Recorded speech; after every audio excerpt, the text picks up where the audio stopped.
This episode is brought to you by Polestar. There's only one true way to experience the all-electric luxury SUV Polestar 3, and that's to take a test drive. It can go from 0 to 60 in as little as 4.8 seconds with the dynamic handling of a sports car.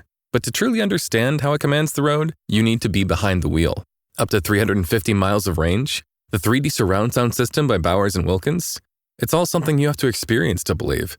So book your test drive for Polestar 3 today at polestar.com. These German pictures, destined for certain neutral countries, were intended to spread Nazi propaganda. But Dr. Goebbels tripped up badly, very badly. Just a few months after their meetings with Ivy Ledbetter-Lee, the Third Reich's propaganda machine kicked into high gear. Within a year, they were at war and using the techniques they'd learned from Lee and others to cover up atrocities and to sell the German public, not only on the war effort, but also on the existence and superiority of the Aryan race. In the final months of World War II, that propaganda took a very Ivy Lee-style turn into completely made-up news stories about German wins in battles that had never even happened. In those months, a young Jewish-American reporter was charged with analyzing and combating those claims. That man's name was Daniel Edelman. Here he is remembering those days. Doing the psychological warfare thing was fascinating because we were offsetting the claims made by the Germans. It's all lies. And we had to disclaim them. Edelman would ultimately spend 4 years working in psychological warfare. He became an expert on propaganda and how to combat it, and he put that expertise to work for American industries, from beauty products and Sara Lee to cigarettes and big oil. He added several new tactics to Big Oil's propaganda machine, including a unique blend of lobbying and media relations that he called marketing public relations, and a fun new thing called Astroturfing that involves creating fake grassroots groups. That's the story we're going to dig into today. I'm Amy Westervelt, and this is Drilled, Season 3, The Mad Men of Climate Denial.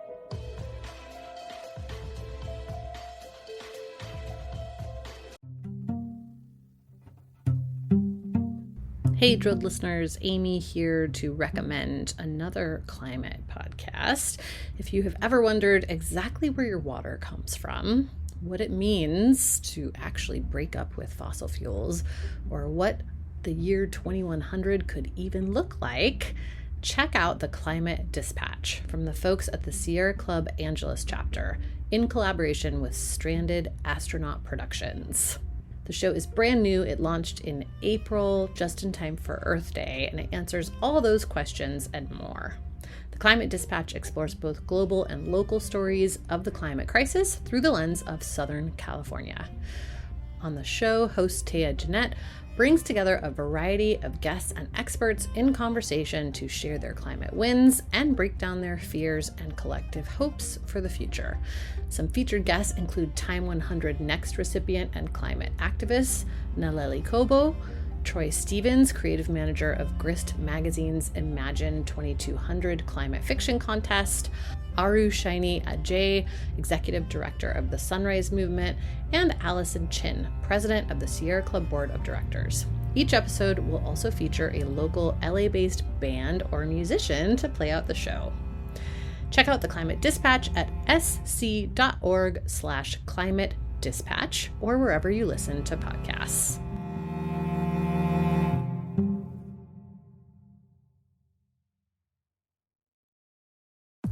My day kicks off with a refreshing Celsius energy drink, then straight to the gym. Pre-K pickup, back home to meal prep. Time for my fire station shift. One more Celsius, gotta keep the lights on. When the 3-alarm hits, I'm ready. Celsius. Live, fit, go. Grab a cold, refreshing Celsius at your local retailer or locate now at Celsius.com. Daniel Edelman was born in 1920 in Brooklyn. He was a diligent student and something of a boy genius, so by 16 he was already at university. He ultimately went to Columbia Journalism School and spent the first year or so of his professional life as a journalist, mostly covering sports and human interest stories. For the girl who loves a soldier is the girl who adores a parade. When the U.S. joined World War II, Edelman wanted to enlist, but his poor eyesight got in the way. But within a year, so many infantrymen had died, the military didn't really care much about things like eyesight. It needed bodies. Edelman was drafted, but his vision still kept him off the front lines, and his background in journalism made him a perfect fit for counterintelligence. He was sent for training and then on to join the 5th Mobile Radio Broadcasting Company in London.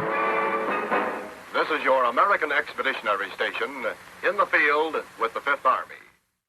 After learning for a while in London, Edelman was tapped by a former Columbia classmate to join him in France, helping to prepare a nightly analysis of German propaganda. Edelman was soon in charge of the entire operation. He said, "It's a good job. You work in a truck and psychological warfare." And I said, "Fine." When the fighting ended, Edelman was transferred to Berlin to help shut down the German propaganda effort and state-owned media. He actually helped to start the popular German magazine Der Spiegel, which he and a few other Americans ran for a few months before turning over to German ownership. For a while, Edelman thought he might stay in Germany and take a job as a reporter there. Eventually, his family dissuaded him and he returned home. And then, like Ivy Lee before him and plenty of journalists since, Edelman struggled with whether he wanted to report the news or make the news, live the modest life of a journalist, or take advantage of the booming post-war economy in America and get into the business side of communications. He figured that his years of psychological warfare would be valuable in the public relations business, so he went for it. He took a job for his brother-in-law's music label. Through that job, he met the folks behind the Tony Hair Company, who eventually hired him to run their PR department, which brought Edelman to Chicago.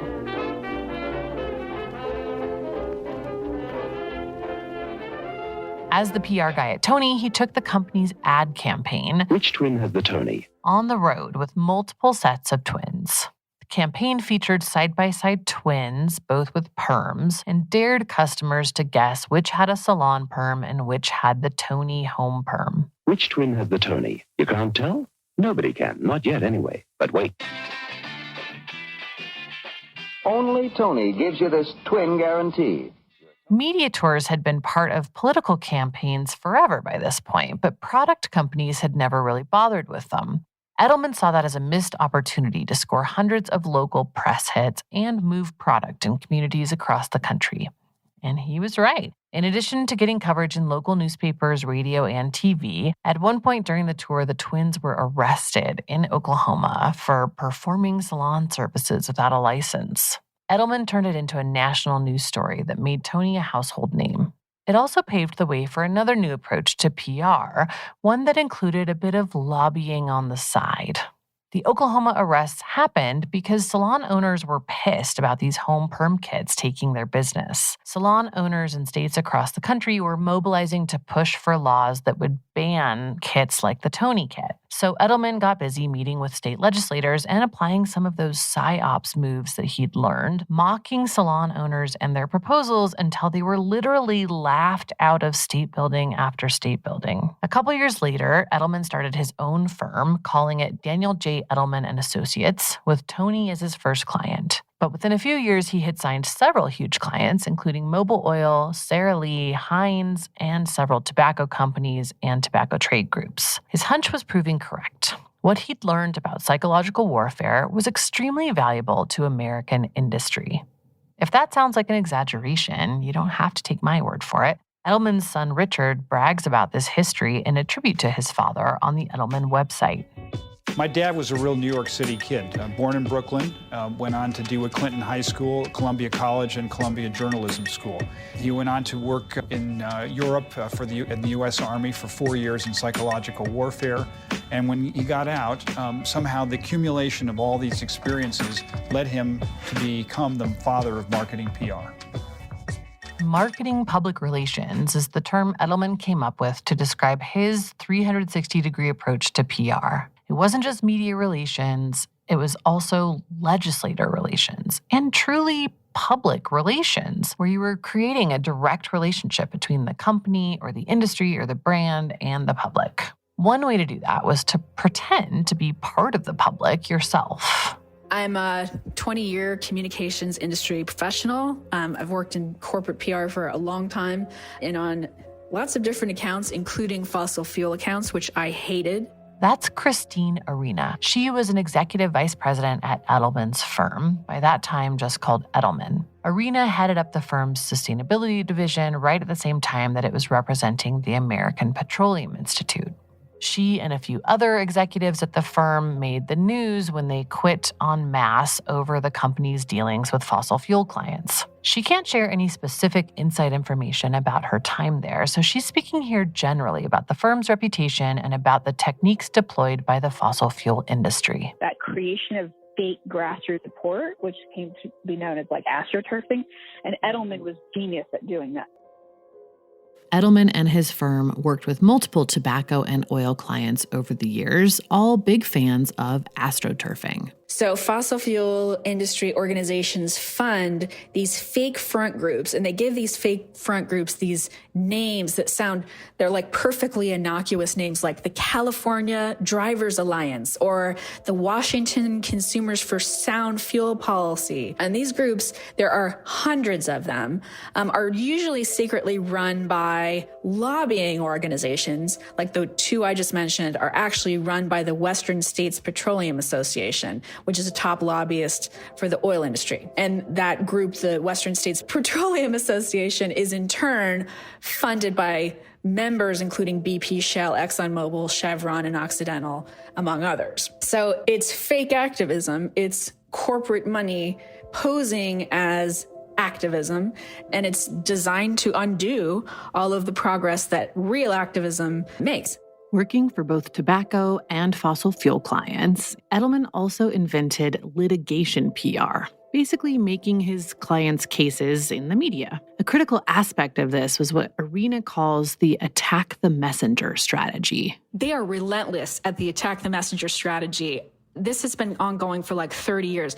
So the most effective attack the messenger strategy to me is like the use of labeling. So for example, if climate scientists refer to facts and data rather than ideology, then they're labeled liberal elites. If climate scientists or activists are alarmed by the data, then they're labeled alarmists. If climate scientists apply for grant dollars to fund their research, then they are accused of being in it for the money. The report is made by scientists that get paid to further the politics of global warming. If there was no climate change, we'd have a lot of scientists looking for work. The reality is that a lot of these scientists are driven by the money. All of this with the global warming and a lot of it's a hoax. It's a hoax. I mean, it's a money-making industry, okay? Arena says that while tobacco used the same strategy, the fossil fuel guys were just better at it. Big tobacco would attack the whistleblowers personally.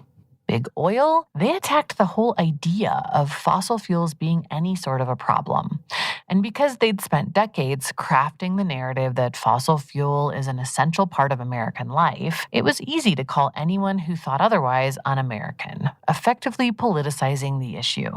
Of course, we know that Big Oil learned new tactics from Big Tobacco too, namely in the form of science denial. And Daniel Edelman was right there too. In the 1970s, Edelman proposed an aggressive campaign for the R.J. Reynolds Tobacco Company. It contained more than a few echoes of his time in the trenches of psychological warfare. Country soft, country fresh. That's the taste you get wherever you light up a Salem, because Salem gently air softens every puff for the smoothest, most refreshing taste of any filter cigarette. The proposal begins by suggesting, for example, that, quote, the non-smoker must be made to feel that the smoker cares about him. It is our sense that the non-smoker is divided into two general groups, those who don't really care if others smoke and those who are growing more hostile to anyone who does smoke. We need to woo the former group to our side and soften the opposition of the latter. Step 2 is pure science denial. Edelman recommends we need to pierce the solidly assumed notion that no additional research is necessary on the subject of cigarette smoking. Imaginative and creative ways must be found to correct this impression. Of course, one of those creative ways is to create doubt. And Edelman proposes, quote, we need to counter public impressions based on oversimplification by dramatizing pinpointed areas of study that are mysteries to researchers and scientists on both sides of this issue.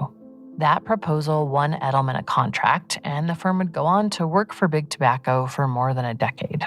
If the science approach they recommended for tobacco sounds an awful lot like the climate science denial that started showing up a few years later, there's a reason for it. Edelman also worked for several fossil fuel clients and the American Petroleum Institute. And that's important because by the 1980s, the API, Ivy Lee's brainchild, was pushing the industry away from researching climate change and toward denying it. Former Exxon scientist Richard Wertheimer told us that in season 1.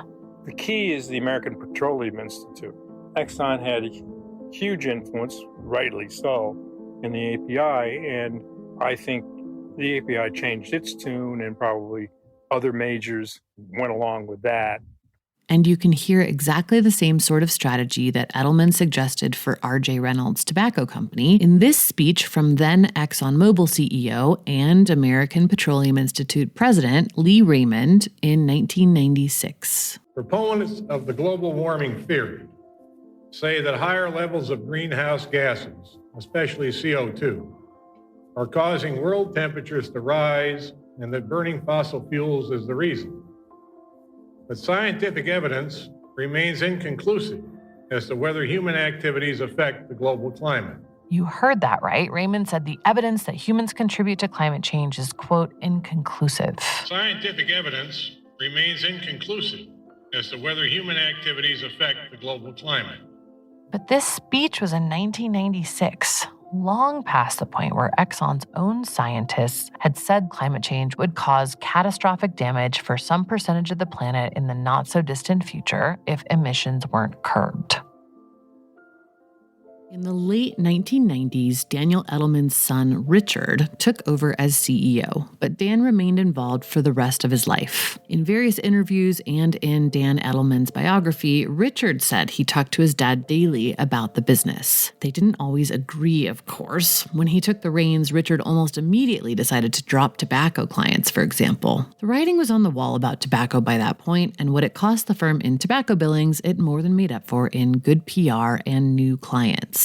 The firm did continue to apply the same strategies for big oil for several more years, though, including, as Daniel Edelman's biography puts it, quote, putting a human face on big oil for the American Petroleum Institute. Leading the world in oil and natural gas production. I vote to keep it going. With the right policies, we can produce, refine, and supply more oil and natural gas. Edelman picked up where Ivy Lee had left off, continuing to tie the extraction of oil, coal, and gas to life, liberty, and the pursuit of happiness. And again, it's hard not to see the roots of Daniel Edelman's World War II work in the approach the firm crafted for big oil. Suddenly, anyone who wasn't pro-oil was anti-American.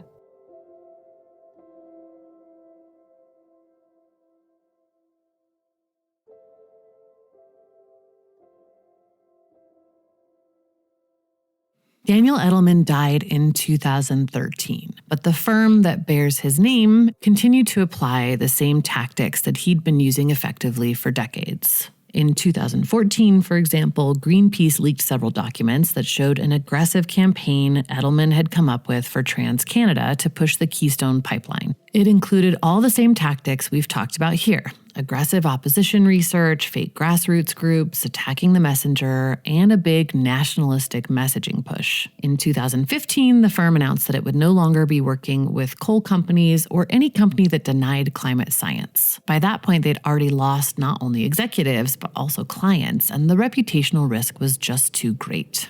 However, around the same time, Edelman also spun off its internal advertising group, Blue, which continued to work for the API. They were responsible for that energy voter ad you might have seen in 2016. More secure America. Jobs. Opportunity and economic growth. For our children And grandchildren. That's why this election, I'm voting For American energy. Learn more. For all the rah-rah America stuff the oil industry pushes, these campaigns often work to subvert democracy. In his most recent research, environmental sociologist Bob Brule found that the biggest indicator of fossil fuel PR spend was the likelihood of any sort of climate legislation passing. When you look at their public relations spending, the more Congress starts to have hearings and write bills dealing with climate change, the more they start spending on public relations the next year. In other words, you start having hearings this year, next year you're going to have a public relations onslaught from the oil companies telling you how good they are, how they're so responsible and good corporate citizens, and that whatever problem it is that you're talking about, they're right on top of it and handling it, the hidden messages. So therefore, there's no need to regulate us at all. And in some cases, they move even faster. As the Washington Post just reported, the American Petroleum Institute just dropped a $1 million targeted ad buy the day after a couple of current Democratic candidates said they might ban fracking. And in 2008, when Democrats controlled all branches of the government headed into the big global climate negotiations in Copenhagen, they were spending preemptively. The API alone spent a whopping $75 million with Edelman.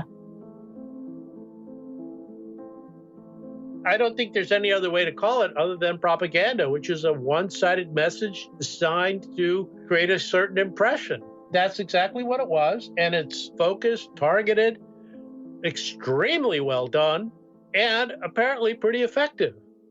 So we went from Ivy Lee working with Standard Oil to World War I propaganda to Lee advising Hitler and Goebbels to Daniel Edelman learning the tools of the trade by studying and countering the Third Reich's propaganda in World War II and bringing those tactics right back to big oil. Next time, we'll meet another key architect of the propaganda apparatus, Herb Schmertz, the PR legend who took on Mobil Oil after Edelman. And guess what? Schmertz also started out in military intelligence. He wound up adding so many new bells and whistles to the propaganda machine that we're going to spend 2 episodes delving into his story. See you then.